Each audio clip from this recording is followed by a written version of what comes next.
Salam hər kəsə. Xətti tənliklər bölməsinə aid belə bir sual verilib. Sualda bizə deyilir ki, verilən tənliyin sonsuz sayda həlli olarsa, A və B parametrlərinin cəmini tapın. İlk öncə qeyd eləyək ki, bizim xətti tənliyimiz kx plus b bərabərdir 0 şəklindədir.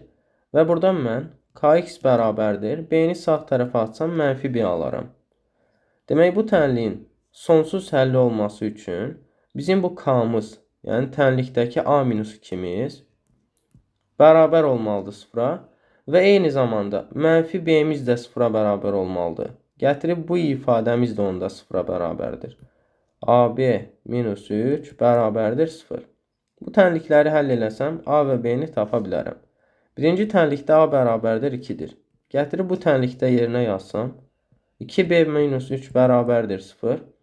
2B bərabərdir 3-ə və B bərabərdir 1,5 alıram. Bizdən bunların cəmi deyir.